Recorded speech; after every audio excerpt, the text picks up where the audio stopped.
सबसे ऊंची प्रार्थना। एक व्यक्ति जो मृत्यु के करीब था, मृत्यु के पहले अपने बेटे को चांदी के सिक्कों से भरा थैला देता है और बताता है कि जब भी इस थैले से चांदी के सिक्के खत्म हो जाएं तो मैं तुम्हें एक प्रार्थना बताता हूँ। उसे दोहराने से चांदी के सिक्के फिर से भरने लग जाएंगे। उसने बेटे के कान में 4 शब्दों की प्रार्थना कही और वो मर गया। अब बेटा चांदी के सिक्कों से भरा थैला पाकर आनंदित हो उठा और उसे खर्च करने में लग गया। वह थैला इतना बड़ा था कि उसे खर्च करने में कई साल बीत गए। इस बीच वह प्रार्थना भूल गया। जब थैला खत्म होने को आया तब उसे याद आया कि अरे वह 4 शब्दों की प्रार्थना क्या थी। उसने बहुत याद किया, उसे याद ही नहीं आया। अब वह लोगों से पूछने लगा। पहले पड़ोसी से पूछता है कि ऐसी कोई प्रार्थना तुम जानते हो क्या जिसमें 4 शब्द हैं। पड़ोसी ने कहा हाँ, एक 4 शब्दों की प्रार्थना मुझे मालूम है। ईश्वर मेरी मदद करो। उसने सुना और उसे लगा कि ये वे शब्द नहीं थे, कुछ अलग थे। कुछ सुना होता तो जाना पहचाना सा लगता है। फिर भी उसने वह शब्द बहुत बार दोहराए, लेकिन चांदी के सिक्के नहीं बढ़े। वह बहुत दुखी हुआ। फिर एक फादर से मिला।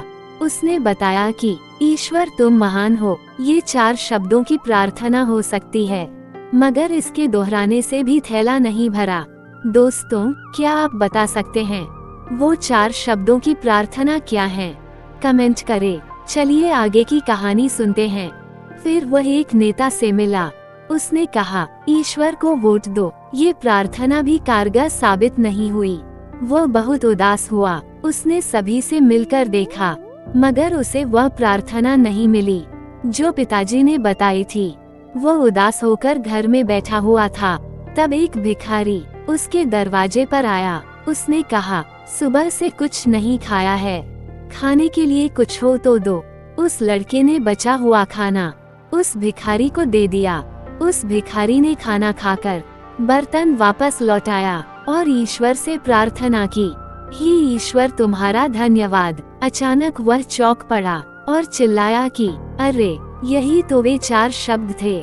उसने वे शब्द दोहराने शुरू किए, हे ईश्वर तुम्हारा धन्यवाद, और उसके सिक्के बढ़ते गए। इस तरह उसका पूरा थैला भर गया। इससे समझे कि जब उसने किसी की मदद की तब उसे वह मंत्र फिर से मिल गया, हे ईश्वर तुम्हारा धन्यवाद। यही उच्च प्रार्थना है, क्योंकि जिस चीज के प्रति हम धन्यवाद देते हैं वह चीज बढ़ती है। अगर पैसे के लिए धन्यवाद देते हैं तो पैसा बढ़ता है। प्रेम के लिए धन्यवाद देते हैं तो प्रेम बढ़ता है। ईश्वर के प्रति धन्यवाद के भाव निकलते हैं कि ऐसा ज्ञान सुनने तथा पढ़ने का मौका हमें प्राप्त हुआ है। बिना किसी प्रयास से ये ज्ञान हमारे जीवन में उतर रहा है। वरना ऐसे अनेक लोग हैं जो झूठी मान्यताओं में जीते हैं और उन्हीं मान्यताओं में मरते हैं।